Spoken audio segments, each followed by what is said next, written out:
नमस्कार, आप सभी का बहुत बहुत स्वागत है India TV speed news wellness weekend के कॉन्क्लेव में। वैसे हम जब बात करते हैं अंदरूनी शरीर के अंगों की, तो दिल एक ऐसा अंग है जिस पर ना जाने कितने गाने लिखे हैं, कितनी शायरियाँ लिखी हैं, कितनी कविताएं लिखी हैं। और दूसरे नंबर पर आता है जिगर है, कलीजा है। लेकिन एक ऐसा अंग है जिसको हम सब नज़रअंदाज कर जाते हैं, वो है गुर्दा, यानी कि किडनी। अब सोचिए, किडनी को आप इतना नज़रअंदाज करते हैं, लेकिन उसकी जो भूमिका है आपके स्वस्थ या फिर हेल्दी रहने में बहुत ज़्यादा होती है।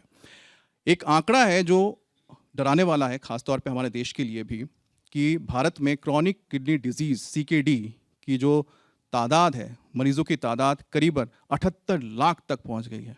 और इसकी वजह क्या है? लोगों में जागरूकता का ना होना, अवेयरनेस का ना होना। अब जब किडनी आपका साथ ना दे तो फिर आपके बाकी अंगों का क्या हाल होगा, इसका सिर्फ आप अंदाज़ा ही लगा सकते हैं।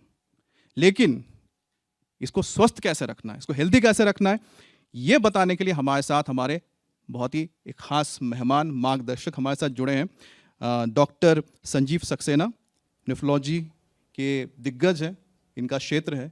और आज ही सर आप हमें दिशा दिखाएंगे, वो दिशा जिसके ज़रिए हम अपने किडनी को इतना बेहतर मजबूत बनाएंगे कि एक जो आवाज़ अक्सर सुनाई देती है, kidney fail, kidney fail, kidney fail. कौन सा एग्जाम दे रहे थे, किडनी की फेल हो गए इसका मतलब क्या है सर? और क्या अचानक ही किडनी फेल हो जाती है या फिर धीरे धीरे धीरे शुरुआत होती है? नहीं, बात आपने ठीक कही कि किडनी एक ऐसा अंग है जो बैलेंस बना के रखता है। अगर यहाँ लोग समझें तो उसको कहते हैं आपका इंटरनल मिल्यू। एक मिल्यू होता है जिसमें सारे अंग अच्छी तरह काम करते हैं, चाहे वो हार्ट हो, चाहे लंग्स हो, चाहे लिवर हो। तो ये बैलेंस बना के रखने का काम किडनी का है। अगर किडनी नहीं ठीक चलेगी तो ये सारे ही खराब होंगे समय के साथ। अब किडनी फेल जो आप सुनते हैं, किडनी फेल उसको कहते हैं जहाँ पे आप लोग एसोशिएट करेंगे कि भी डायलिसिस की ज़रूरत पड़ रही है या अब किडनी ट्रांसप्लांट की, गुर्दा बदली करने के लिए बोल दिया है। वो last stage of kidney disease है जिसको हम कहते हैं स्टेज 5। तो किडनी फेल सडनली बहुत कम कंडीशंस में होती है। तो अगर ऐसे सोचें तो दो तरह के किडनी फेलियर्स होते हैं। एक होता है जिसको कहते हैं हम acute kidney failure. Acute kidney failure मतलब दिनों या हफ्तों में किडनी खराब हो गई, मतलब बिल्कुल नॉर्मल किडनी थी आपकी और एक हफ्ते के अंदर आप डायलिसिस पे आ गए। अब ये कौन सी बीमारियां होती हैं? ये सारी प्रिवेंटेबल बीमारियां होती हैं, जिसमें सबसे बड़ा इंडिया में दोषी है डायरिया। तो अगर डायरिया हो जाए स्पेशली एक छोटे बच्चे को, और वो बड़ा रैपिडली उसका सारा वॉल्यूम लॉस हो जाए, मतलब शरीर से पानी ही निकल जाए, तो किडनी कहाँ से यूरिन बनाएगी? तो इसको किडनी फेलियर कहा जाता है। सर फेल तो पर हो गई। जो आप अक्सर देखते हैं, जो आप सुनते हैं, वो अडल्ट्स में सुनते हैं, एंड वो है chronic kidney failure. Acute kidney failure की ब्यूटी ये है, ज़्यादातर पेशेंट्स में ये वापस हो जाता है। ऐसे लोगों को 2 डायलिसिस किए आपने, उसके बाद किडनी पानी आपने रिप्लेस किया, किडनी को आराम मिल गया। किडनी बहुत टेनेशियस टिश्यू है, बड़ी जल्दी से वो ख़त्म नहीं होता। तभी तो आप किडनी ट्रांसप्लांट में किडनी निकालते हैं, बाहर रखते हैं, उसके 2 घंटे बाद आप यहाँ से चेन्नई भेज देते हैं, चेन्नई में वो ट्रांसप्लांट हो जाती है, फिर भी चल रही है वो। तो इसलिए किडनी वापस हो जाती है और इस तरह से उसको एक्यूट रीनल फेलियर से पेशेंट निकल आता है। क्रॉनिक किडनी फेलियर के 5 स्टेजेस होते हैं और ये धीरे धीरे बढ़ती है। तो ये क्या मतलब है इसका? इसका मतलब ये है कि आपको टाइम है, before you reach the final stage आप ये सारी स्टेजेस में किडनी डिजीज़ को वापस कर सकते हैं, या at least progression to end stage disease यानी डायलिसिस या ट्रांसप्लांट की नौबत आने को डिले कर सकते हैं। सर नौबती ना आए, उसके लिए कौन से संकेत है जो किडनी हम तक पहुंचाती है? सुन लो भाई, सुन लो भाई, ना बहन सुन रही है ना भाई सुन रहा है। इसमें वही सेम बात है, जैसे आप लोगों को कार्डियोलॉजी और हार्ट अटैक का तो ज़्यादा ज्ञान रहता है। कब हमें एंजाइना होता है? एंजाइना हमें तब होता है जब आपकी आर्टरी जो है 90 या 95% ब्लॉक हो गई है। तो इसका मतलब क्या है? जब वो 70% थी, 60% थी, तब आप अपना नॉर्मल काम कर रहे थे, सीढ़ी भी चढ़ रहे थे, जो दौड़ने वाले हैं वो दौड़ भी रहे होते हैं। तो बॉडी फेलियर का टाइम बहुत लेट बताती है। तो अर्ली सिम्टम्स बहुत ही कम होते हैं और अर्ली सिम्टम्स नॉन स्पेसिफिक होते हैं। ऐसा नहीं होता कि आपको पता लग जाए ये किडनी ख़राब है मेरी। क्या अर्ली सिम्टम होगा? अर्ली सिम्टम होगा टायर्डनेस, आप थक ज़्यादा रहे हैं। अब हम लोग ज़्यादातर ये सोचते हैं कि इसलिए थक गए कि भाई आज ज़्यादा काम कर लिया, घर में स्ट्रेस हो गई। आप सोचते हो, ये नहीं सोचते कि मैं पिछले 1 साल में धीरे धीरे धीरे मेरा स्टेमिना नीचे होते जा रहा है।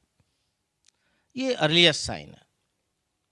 अगर आप ज़्यादा देखें तो ध्यान से देखें तो अर्ली साइन दूसरा है पैरों में थोड़ी सी स्वेलिंग आना। तो अगर आपके पैर में सूजन आती है, ये ना सोचें कि लंबा सफ़र किया था मैंने इसलिए मेरे को सूजन आ गई। ये बड़ा ज़रूरी है। अगर हल्की सी सूजन भी पैर में आ रही है उसका चेकअप कराएं। तीसरा, अगर जल्दी आपको यंग लाइफ में ब्लड प्रेशर डेवलप हो रहा है, किडनी ब्लड प्रेशर का संतुलन बना के रखती है, ब्लड प्रेशर को मेंटेन करती है। क्यों? क्योंकि ब्लड प्रेशर का कारण होता है excess salt and excess water in the body. Salt भी किडनी ने निकालना है, पानी भी किडनी ने निकालना है। तो अर्ली ऑनसेट ब्लड प्रेशर ये भी अर्ली साइन है। अगर आप 35 साल के हो और आपका एग्जीक्यूटिव चेकअप हुआ और उसमें आपको 140/90, इसको ना इग्नोर करें, आप इसको चेक कराएं। तो टायर्डनेस, पैरों में सूजन, और अगर आपको ब्लड प्रेशर बढ़ रहा है तो आपको ये सोचना है कि क्या मैं अपना किडनी का चेकअप करा लूँ। ये मैं कहूँगा अर्ली साइन है। लेट साइन में खून की कमी होना, सांस फूलना, सीढ़ी नहीं चढ़ पाना, नीचे बैठ के उठ नहीं पाना, ये जो कॉमन सिम्टम्स हैं ये लेट स्टेज के हैं, जब तक बहुत ज़्यादा आगे बढ़ गई होती है बात। आज तो कई लोग अपने पैर ही देख रहे होंगे जाके कि कितना सूजन है। अच्छा सर, CKD को लेकर हम बात कर रहे हैं ना, सॉरी CKD जो आपके क्रॉनिक किडनी डिजीज़ है, तो इसमें एक महत्वपूर्ण चीज़ आती है कि भारत में 47% की जो प्रतिशत के हिसाब से लगातार बढ़ोतरी हो रही है। तो अचानक क्या ट्रेंड बढ़ गया कि भारत के अंदर जो किडनी डिजीजेस हैं, ये क्रॉनिक किडनी डिजीज़ हैं, इतने बढ़ते जा रहे हैं? क्रॉनिक किडनी डिजीज़ एक लाइफस्टाइल डिजीज़ है। तो एक शब्द है मेटाबॉलिक सिंड्रोम। मेटाबॉलिक सिंड्रोम में क्या चीज़ें आती हैं? ओबेसिटी, मोटापा, high blood pressure, diabetes, high uric acid और सेडेंटरी लाइफस्टाइल, जो अब रैम्पेंट है। जो अब आप देखें तो आदमी सुबह 7 बजे ऑफिस के लिए निकलता है, रात को 9 बजे घर घुसता है, तो कहाँ एक्सरसाइज का उसके पास टाइम है। खाना अब आपका traditional vegetarian, fruits, vegetable, whole food से शिफ्ट होके refined, non vegetarian, oil based, high salt, ये कॉमन खाने में फीचर्स हो गए हैं। तो all these will make you more obese. तो आप मोटे भी ज़्यादा होंगे। अब मोटे लोगों को ही हाई ब्लड प्रेशर और मोटे ही लोगों को डायबिटीज़ होती है। तो डायबिटीज़, ओबेसिटी और हाई ब्लड प्रेशर, ये 3 कारण हैं जिनकी वजह से किडनी फेल हो रही है और यंग एज में फेल हो रही है। यही 3 कारण हैं कि यंग लोगों को हार्ट अटैक्स हो रहे हैं। अब सर, किसी को हार्ट अटैक तो ठीक है, लेकिन अगर किडनी खराब हो गई तो किडनी, अब हार्ट अटैक तो खत्म ही होगा ना सर, उसके बाद तो क्या बचा? जी। किडनी से तो बच सकते हैं, तो बचने का रास्ता क्या है? कि डायलिसिस या कि ट्रांसप्लांट करना, या कोई तीसरा रास्ता है? तीसरा रास्ता है और वही अपनाना है। तो तीसरा रास्ता वही है, गुड लाइफस्टाइल। तो कितने भी बिजी हों, आपको एक्सरसाइज का टाइम ढूंढना ही है। खाने में आपको वेजिटेरियन डाइट को रखना है। अगर आप नॉन वेज के शौकीन हैं तो ऑल्टरनेट डे आप एक मील में थोड़ा पोर्शन नॉन वेज फूड का खा सकते हैं। ऐसा नहीं है कि बिल्कुल वर्जित है कि आप खाएंगे और किडनी फेल हो जाएगी, तो वो बात नहीं है, बट प्रेफरेबली वेजिटेरियन डाइट। ज़्यादा आप कलर्ड फ्रूट्स खाएं। जितने जितने कलर के फ्रूट्स खाएंगे उतना आपको एंटीऑक्सीडेंट्स मिलेंगे, तो वो आपके सारे ऑर्गन्स को ठीक रखेंगे, इंक्लूडिंग किडनी। तो vegetarian diet, fruits in your diet, whole grains, तो रिफाइंड आटा नहीं खाना है आपने, आपने होल ग्रेन वाला आटा खाना है। ये जो है आपके डाइट का मेन मंत्र है, जिससे आप ओबीज नहीं होंगे। रेगुलर फिजिकल एक्सरसाइज करिए। अब रेगुलर फिजिकल एक्सरसाइज की कोई डेफिनेशन एज सच नहीं है जो एक्सेप्टेड है। कोई कहेगा 10,000 स्टेप्स रोज़ चलने चाहिए, कोई कहेगा 5,000 ही बहुत है। बट कंसेंसस ये है कि अगर आधा घंटा रोज़ भी आप वॉक करते हैं, वो बहुत इनफ है आपकी लाइफस्टाइल डिजीजेस को दूर रखने के लिए। तो सांस ले ले तो भी चलेगा ना, कि आजकल लोग तो सांस ही नहीं लेते। प्राणायाम, बिल्कुल, योग इसमें प्राणायाम, जो योग का रोल है ये भी बहुत महत्वपूर्ण है। और अच्छी बात यह है कि अब सरकार भी योग को पुश कर रही है, और मुझे लग रहा है कि यंग लोगों में जागरूकता भी आ रही है और लोग अब योग की तरफ आकर्षित भी हो रहे हैं और कर भी रहे हैं। तो ये एक बहुत पॉजिटिव डेवलपमेंट है। अगर ये इस तरह से पुश किया जाएगा, स्पेशली जैसे वर्ल्ड योगा डे अब डिक्लेयर हो गया, उसके बाद एंथुजियाज़म आ जाता है आम लोगों में, और जनरली लोग अब योगा कर रहे हैं और उससे भी बड़ा लोगों को फ़ायदा हो रहा है। तो लाइफस्टाइल है। नमक, नमक सबसे बड़ा दुश्मन है, चीनी नेक्स्ट दुश्मन है। तो इंडियंस का जो सॉल्ट इनटेक है एस्टिमेटेड है 10 से 12 ग्राम रोज़ होता है, जबकि एडवाइजेबल है 5 ग्राम सॉल्ट, मतलब 1 चम्मच पूरे दिन में आपके खाने में होना चाहिए। अगर आप हाइपरटेंसिव हैं तो इसका भी आधा कर दीजिए, आधी चम्मच। सॉल्ट बड़ा ख़राब आपके लिए है, स्पेशली हाइपरटेंशन के लिए, और इनडायरेक्टली क्योंकि हाइपरटेंशन किडनी को नुकसान पहुंचाता है तो किडनी के लिए। सेम शुगर है, शुगर का इंटेक प्लेन शुगर्स का आप एलिमिनेट करिए। कॉम्प्लेक्स शुगर्स जैसे फ्रूट्स में होती हैं ये अलाउड हैं, तो उससे आपको ना ओबेसिटी होगी, और अगर डायबिटिक हैं तो आपका डायबिटिक कंट्रोल अच्छा रहेगा। और बहुत स्टडीज़ हैं अवेलेबल जो ये कहती हैं कि HbA1c जो है अगर आप 7 के नीचे रखें तो आपको 50% कम चांस है कि आपकी किडनी कभी भी ख़राब होगी। आपने सर 2 दुश्मन बता दिए ना, चीनी और नमक। नमक। कुछ और दुश्मन बता दीजिए, दुश्मन की पहचान होनी चाहिए ना। बिल्कुल बिल्कुल। दुश्मन में एक और है लेस लिक्विड इनटेक। तो अब एडिक्वेट लिक्विड का क्या मतलब है? एडिक्वेट वाटर कितना होता है? तो एडिक्वेट वाटर उतना होता है जिसमें आपको एटलीस्ट 2 लीटर यूरिन रोज़ आए।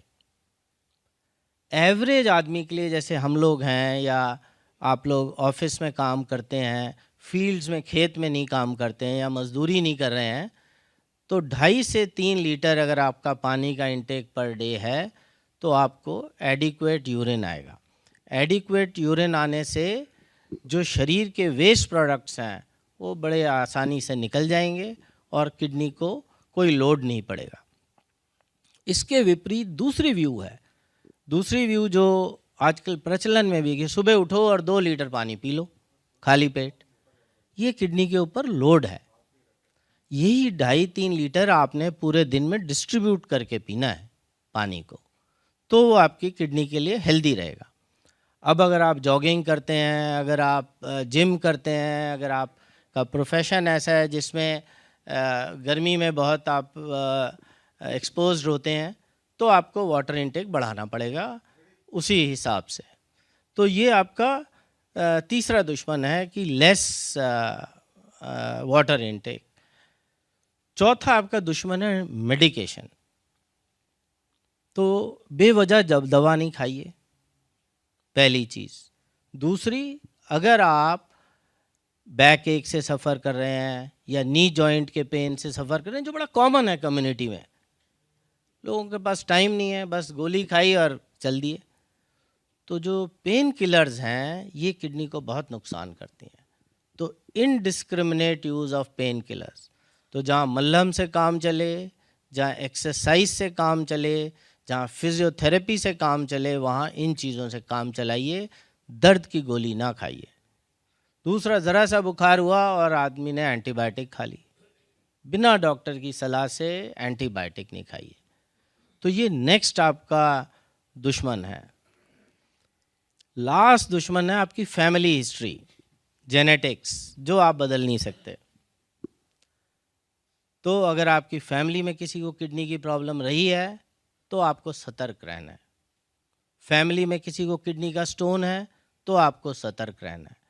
तो आपको एक्स्ट्रा एफर्ट करना है कि मुझे गुड लाइफस्टाइल लीड करना है, मुझे डायबिटीज़ ना हो, मुझे हाई ब्लड प्रेशर ना हो और मैं स्वस्थ रहूं। दुश्मन तो गिना दिए, तो फिर दोस्त भी तो होना चाहिए कोई। जिस तरह से दुश्मन है बस उसी का उल्टा दोस्त है आपका। पानी एडिक्वेट पीजिए, गुड लाइफस्टाइल लीजिए, दवाइयाँ बेमतलब खाइए नहीं, वेजिटेरियन डाइट खाइए, फ्रूट्स खाइए, तो आप स्वस्थ रहेंगे और यही आपके दोस्त हैं। ऑफ कोर्स इसमें किडनी स्पेशलिस्ट और फिजिशियंस भी आपके दोस्त हैं। क्यों? क्योंकि अगर आपको ये सब करने के बावजूद जेनेटिक डिजीज़ेज़ हैं जैसे हाई ब्लड प्रेशर और डायबिटीज़ ये हो ही जाएं, तो आपको फिर फिजिशियंस की हेल्प लेनी है ताकि आपकी शुगर कंट्रोल रहे, आपका ब्लड प्रेशर कंट्रोल रहे और आप एनुअली अपनी किडनी के फंक्शन का टेस्ट कराएं। सर आपने पानी का जिक्र किया, अब पानी कौन सा पिए? अब तो पानी भी कई तरह के हो गए, काला पानी का भी जिक्र होता है। पहले तो हाँ, सुनते थे नहीं, काला पानी जेल जाते हैं, जी आजकल लोग पीने में लगे हुए हैं काला पानी। बिल्कुल। मेरे ख्याल से ये सब अब क्या कहना चाहिए, कमर्शलाइजेशन कह लीजिए। एल्कलाइन वाटर आ गया है तो लोग कहते हैं एल्कलाइन वाटर पिएं क्या। कुछ नहीं, आपको सिंपल प्लेन वाटर पीना है और वो 2.5 से 3 लीटर रोज़ का आपको इंटेक इंश्योर करना है। और ये मुश्किल उनके लिए है जो एसी एनवायरनमेंट में काम करते हैं, उनके लिए ज़रा मुश्किल हो जाता है। तो उनको अपने आप को एक्टिवली पानी पीने का ट्रेन करना पड़ता है। और अगर पानी नहीं पिया ज़्यादा तो फिर क्या स्टोन हो जाएगा? और स्टोन अगर हो जाता है तो फिर क्या करेंगे? बिल्कुल, देखिए आप, ये सिंपल लॉजिक है। अगर आप 1 कप पानी में आधी चम्मच नमक घोलें तो वो घुल जाएगा, फिर आधी चम्मच डाल दें तो शायद वो भी घुल जाएगा, उसके बाद आधी डालेंगे तो अब नहीं घुलेगा। लेकिन अगर उसमें आप 1 गिलास पानी मिला के फिर घोलें तो सारा नमक घुल जाएगा। तो किडनी स्टोन्स का जेनेसिस ही ये है, सुपर सैचुरेशन। तो अगर यूरिन कम बनेगा, फिल्टर्ड लोड तो वही है, उतना ही लोड, उतना ही सॉल्ट निकलना है, उतना ही कैल्शियम निकलना है, वो तो शरीर को निकालना ही है। अब वो चाहे 2 लीटर यूरिन में निकाले या 500 ml यूरिन में निकाले, तो अगर कम यूरिन में निकालेगा तो उसके क्रिस्टल्स बन जाएंगे और यही क्रिस्टल्स जो हैं आगे चल के बड़े होने लगेंगे और स्टोन्स बन जाएंगे। अब इसमें कुछ स्टोन फॉर्मिंग सब्सटेंसेस होते हैं जो मेनली 3 होते हैं, कैल्शियम, ऑक्सलेट और यूरिक एसिड। तो इसमें ये पता रहना चाहिए, अगर आपको फैमिली हिस्ट्री है स्टोन्स की या आपको कभी एक स्टोन बना है और निकला है या आपने ऑपरेशन द्वारा निकलवाया है, तो आपको ये डाइट में ध्यान रखना पड़ेगा कि हाई ऑक्सलेट डाइट। ऑक्सलेट्स होते हैं आपके पालक में, ऑक्सलेट्स होते हैं चुकंदर में, ऑक्सलेट्स होते हैं आलमंड्स में। तो ये चीज़ें आपको कम खानी है। हाई कैल्शियम डाइट, अगर बहुत ज़्यादा आप दूध, दही, पनीर ये ले रहे हैं या किसी वजह से आप कैल्शियम की टैबलेट्स बहुत खा रहे हैं, जनरली लोग हड्डियां कमज़ोर हो गई, बैक एक हो गया, उसके लिए कैल्शियम टैबलेट्स खाते रहते हैं, तो उसको थोड़ा सा आपको नियंत्रित करना है। सर क्योंकि हम ऑडियंस के सवाल भी लेंगे, उससे पहले बस एक छोटा सा सवाल आपसे है कि कुछ भ्रांतियां हैं, जरा भ्रांतियां बताइए कि क्या है किडनी को लेकर, जिसमें कि ये भी बोला जाता है कि अगर आप नॉर्थ इंडिया में रहते हैं तो आपको ज़्यादा प्रोन है कि आपको किडनी स्टोन हो सकता है, सच है? बिल्कुल सच है। नॉर्थ इंडिया की ही डिज़ीज़ है ये stone disease, kidney stone disease. तो नॉर्थ इंडियंस को तो बहुत केयरफुल रहना है और उसका 2 कारण है। एक तो गर्मी बहुत होती है तो पसीना ज़्यादा आता है और आप कंपनसेट नहीं कर पाते हैं उतना पानी, लिक्विड इनटेक, तो ये सबसे बड़ा फैक्टर है। दूसरा, जो सब हिमालयन रीजन है इसमें जो पानी है ना, इस पानी में सॉल्ट्स ज़्यादा हैं, तो कैल्शियम कंटेंट ज़्यादा है इसमें, फॉस्फेट कंटेंट ज़्यादा है इसमें, तो वो भी आपको स्टोन्स के लिए प्रोन। अब ज़्यादा कैल्शियम लोड हो रहा है, अगर आपने 2.5 लीटर कैल्शियम वाला पानी पी रहे हैं आप, तो कैल्शियम लोड आपको हो रहा है। और तीसरा फैक्टर है जेनेटिक्स। नॉर्थ इंडिया की जेनेटिक्स और साउथ इंडिया की जेनेटिक्स में बहुत फ़र्क है। तो जो जेनेटिक्स हैं हमें प्रीडिस्पोज करती हैं स्टोन्स के लिए, तो इसीलिए नॉर्थ इंडिया में आप ज़्यादा स्टोन्स के बारे में सुनते हैं। तो पत्थर किडनी में मत रखिए, है ना, पत्थर जहाँ पर रहना चाहिए वहाँ रखिए, यानी कि सड़क के किनारे, वो बेहतर है। करेक्ट। अच्छा, ऑडियंस के जो सवाल है हम जाए उससे बढ़ें। एक और जो सवाल महत्वपूर्ण बन जाता है कि जो हाइपरटेंशन है उसे भी माना जाता है कि किडनी के ऊपर उसका एक बहुत बुरा असर पड़ता है। करेक्ट। ये हाइपरटेंशन और डायबिटीज़ यही दो मेन कारण है किडनी खराबी के। तो अगर आपको हाइपरटेंशन है, आपकी किडनी कभी ख़राब नहीं होगी अगर आप अपना ब्लड प्रेशर 130/80 रखेंगे। और ये मिथ भी नहीं होना चाहिए कि जैसे जैसे एज बढ़ती है मेरा ब्लड प्रेशर 160 170 नॉर्मल है, बिल्कुल नहीं है। आपको ब्लड प्रेशर बिल्कुल नॉर्मल रखना है, मैक्सिमम 140/90 उसके नीचे ही रहना चाहिए। और इसका सिंगल मोस्ट फैक्टर दवाइयाँ नहीं है, single most important factor is salt intake. तो नमक कम करिए खाने में। नमक कम करना है तो गांव में सर इतना ज़्यादा क्यों होता है ये किडनी का इशू? अब गांव में किडनी इश्यूज, अगर ये जो बात बोली है ये बिल्कुल 100% सही है कि जो सर्वे इंडिया में हुए हैं उसमें शहर के मुकाबले गांव में किडनी डिजीज़ेज़ ज़्यादा हैं। तो उसका मानना ये है कि वहाँ पे आपको पेस्टिसाइड्स, इंसेक्टिसाइड्स, ये जो छिड़काव होता है फील्ड्स में, इसका एक्सपोजर बहुत होता है। और ये मेन कारण होते हैं जिससे कि आपकी एक क्रॉनिक इंटरस्टिशियल नेफ्राइटिस होती है, ये होता है। प्लस अवेयरनेस डाइट के बारे में, अभी भी खूब देसी घी खाया जा रहा है, अभी भी लोग ध्यान नहीं रखने अपने डाइट का।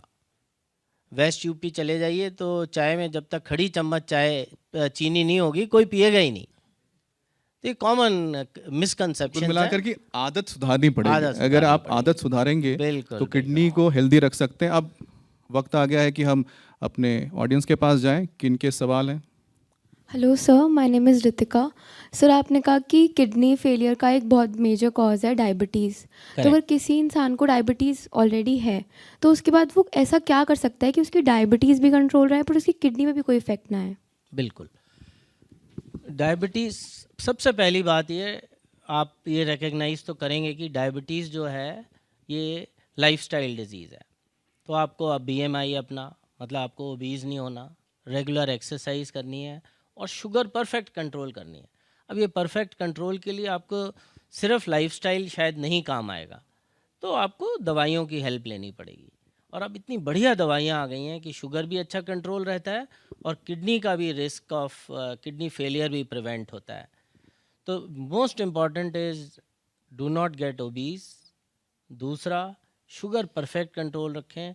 डायबिटिक्स ही हैं जिनको हाई ब्लड प्रेशर होने का भी रिस्क ज़्यादा रहता है, तो अपना ब्लड प्रेशर पीरियडिकली चेक कराइए। जैसे ही बढ़ने लगे आप ब्लड प्रेशर की दवाइयाँ खाइए।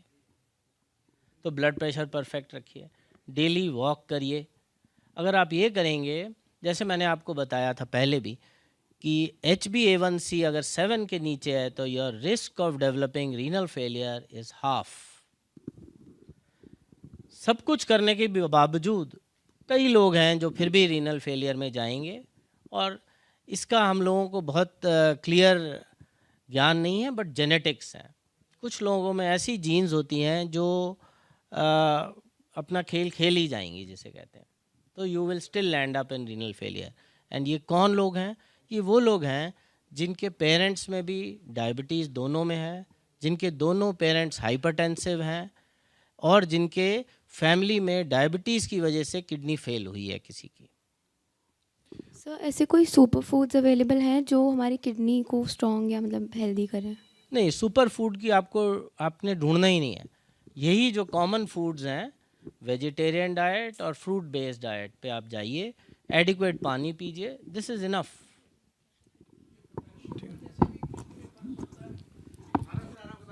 एक मिनट बस, माइक आ रहा है। उसका जनाब